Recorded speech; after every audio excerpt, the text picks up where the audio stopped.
గత కొంతకాలంగా పార్లమెంట్లో జరుగుతున్నటువంటి చర్చను మనం చూస్తూ ఉన్నాం.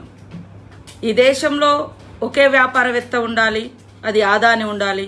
ఈ దేశంలో మొత్తం ప్రధానమంత్రి ఉండాలి, అది మోడీ ఉండాలి. ఈ దేశంలో ఒకే పార్టీ ఉండాలి, అది బీజేపీ ఉండాలనే టార్గెట్గా బీజేపీ మరి వ్యవహరిస్తున్న తీరు మనకు అద్దం పడుతుంది.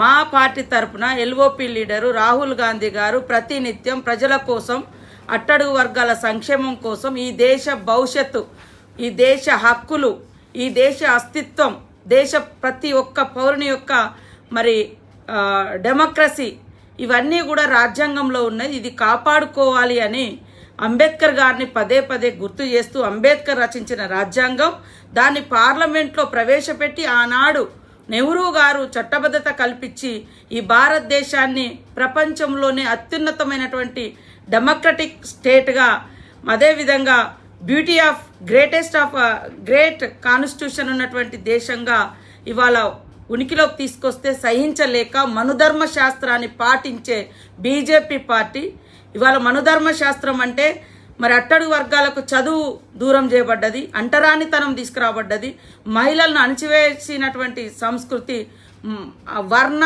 కుల మరి అదే విధంగా జాతి విభేదాలతో పరిపాలించేది మనుధర్మ శాస్త్రం.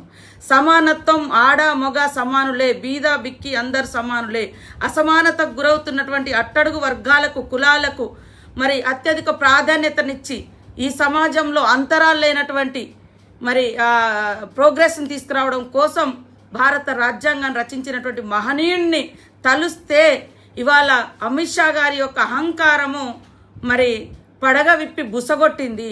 దాని ఫలితమే మీరు అంబేద్కర్ అంటే మరి ఏం సాధించలేరు, కానీ దేవుని పేరు తెలిస్తే మీరు స్వర్గానికి పోతారంటారు. అది కూడా మీరు చెప్పే దేవుణ్ణే తలవాలి, మాకంటూ వేరే దేవుళ్ళు లేవు. ఈరోజు ఈ 75 సంవత్సరాల కాలంలో మాకంటూ ఉన్నటువంటి దేవుళ్ళు మా